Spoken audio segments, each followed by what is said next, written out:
What's going on? I'm going to do a quick review of the financials and kind of give an overview of the project so far, where things can go better and what to do better next time. So, the biggest thing I want to emphasize is the shed. Once we go over the financials, I'll talk about the surprises that no one likes to hear about. But assuming that you can see my screen, this shed is important because we got an $8,000 quote. I budgeted 12 grand with materials, and then you can see kind of everything else I voted for. But moral of the story, this is vague, right? I based it off of whenever I did the walkthrough, talked to my contractor of what I wanted to do, and very vague. So for me next time, we just need to be a little bit more detailed, a lot more detailed, talk about the amount of doors that we need, the trim that we need, the lights that we want to do, the ceiling fans, go in more detail of, okay, this is the kind of tile that we need. We might need to change the crown molding. Do we need to move any electrical, et cetera, et cetera? So there just needs to be a little bit more itemization so we can better prepare for surprises, as well as have a very detailed budget versus having other interior, complete kitchen reno, blah, blah, blah, right? I should have said, okay, we're gonna need to get, 20 cabinets. We're gonna need to move the island. We're gonna need a new door. We're gonna add two lights. So that's something that I can definitely work on. I'm used to working with my guy, giving us a general quote on what to expect, and then we go by that. But when it comes to the flip, which is obviously different than a rental, and I know that that's kind of why I kind of beef some things up. We just got to be better with itemization. So let's go to the actual financials itself. Here is the original underwriting. The original underwriting said that we're going to spend about 70 grand to sell at $300,000, and then we make 12K each. And then you can kind of see the itemizations. Again, not too detailed, right? This slightly changed a little bit, but if we want to make this a oiled machine, then we got to be detailed. And quite frankly, I just got to be better with being detailed. So with all that being said, I still think we're good. I think the reason we're going to be good is because we're not going to spend as much on the shed, and that's going to be a significant cost savings not doing that. But also, since we spent a little bit more on some other things, everything's going to even out. And I truly believe that we're going to be right at that 70 grand mark, if not a little bit less, potentially a little bit more. Um, this is where we are now. These are active. So you can see that this is, if you're following my mouse at the top, you can see that these are references to different things we've already paid for. And then I added ductwork, assuming that this is going to be our best quote. I'm still getting quotes. It's hot, so we have to figure out someone who can do it without dying, basically. That's 6,500. That's something that we did not account for. And then here's contingencies at 11 grand, so that's why we're at 70 grand now. But I'm gonna just jump right into the bad first, where itemizations should have been helpful. So number one, electrical. So whenever we're at the house, we want to do new trim around the windows, new trim around the doors.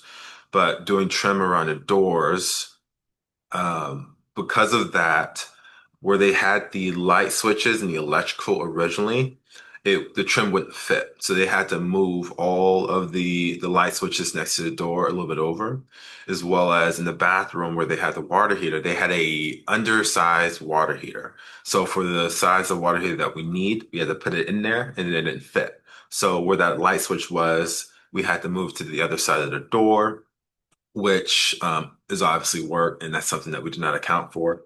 But that's what this electrical surprise is that we just paid for.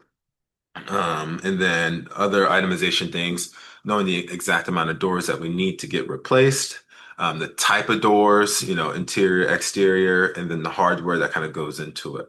So those are the biggest items so far that should have been itemized.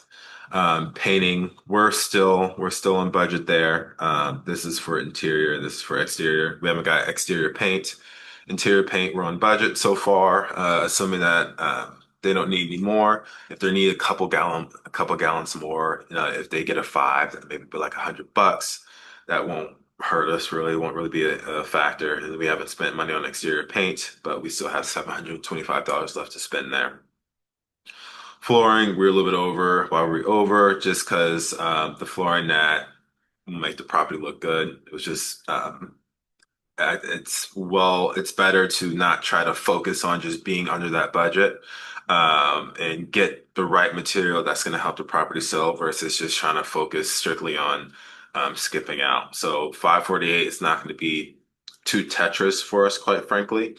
So we are over on that. Kitchen's going to be a fun one. Appliances are going to be a big item that we're going to have to spend on, as well as the kitchen sink, which should be about $200, and the countertops.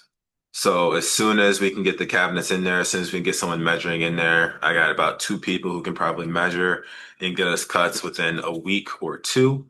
And that's being conservative just because I know someone who just got it, measured and got countertops in there within 3 to 4 days. But the first thing we need to focus on is the countertops and the appliances because those would be the big ticket items to dwindle these left to spend. Um, and then drywall, we're also a little bit over due to the amount of drywall that we needed. And sheetrock, where were we over? Sheetrock, yeah, sheetrock. So we're removing the panel and putting the drywall on there. We weren't clear with them. I wasn't clear with them when it comes to exactly if we wanted to do an accent with the panel. But after walking through it so many times, it was just better to rip it all out. And I think that's going to be better for the sale of the property. And then bathrooms, we are over um, um, about 1,000, and I think we'll be over about another, let's say 1,500 or so, maybe 2,000, because we need mirrors, toilets, vanities, lights still. The thing that's going to cost the most is going to be, goodness. The thing that's going to cost the most are going to be the vanities, which I think is going to cost us about 1,300-ish dollars. The toilets are going to be about 100 each. The lights, I don't really know. I've seen some things for between like $50 to $120. You just got to pick a good light that matches the aesthetic. But I think we're going to be, this is where money needs to go. The bathroom and the kitchens are where money needs to go. But if you look overall where we're at, we have spent, no, we haven't. We have spent $52,000 of a $70,000 budget. We have $18,000 left to spend, and that's mainly going to be in the bathroom and the kitchens. The bathroom, when I say that, I'm going to be referring to, hardwares, vanities, all that stuff, sinks. I already have the faucets and such. But those are the items that we still need to spend on, which we have money to spend on. Are we still on track? I think we are going to be right on track. I think it's going to be right around 70 grand that we're going to be spending on this rehab. Worst case, a little bit more, but I really don't think that's going to affect our returns much. Um, and that's the positive side. Keep in mind, this is 8 months, so I think we're still going to be done. In worst case, about the beginning of September. But I think we're still in a good pace for definitely end of August, probably the last day of August. We're waiting on some. We're waiting on some material for the bathroom tile. So, speaking of surprises and I guess decisions that needed to be made, um, there is this shower kit. So this shower kit costs 11.50. Why did I get this shower kit? Because this shower kit is going to speed up the bathroom remodel by at least a week due to the fact that it makes it easier to lay things on. And then it's just called the Schluter shower kit if you ever want to look at it and do some research. Schluter, goodness.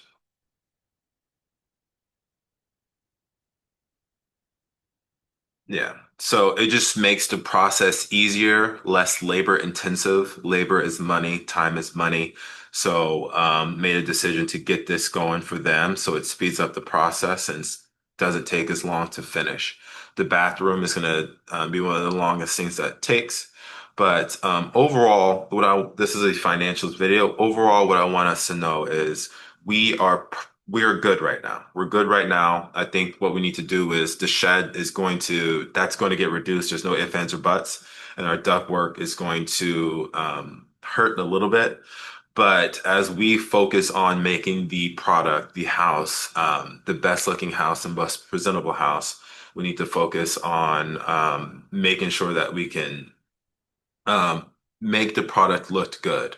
And I'm not saying we're going to go over budget and overspend that, and we already overspend a little bit, but with cutting 12 grand from the shed, that leaves money for the ductwork as well as any other surprises that may happen. So just to reiterate, we've spent about 52 grand. We have about excuse me. Yeah, 52 grand. We have about 18 grand to spend left. And that still keeps us around that 70 grand budget. So yes, these surprises suck. Yes, there needs to be better details. Yes, I could have been better here and there, but we're still good in the grand scheme of things, especially if we're able to put this thing in the market in September.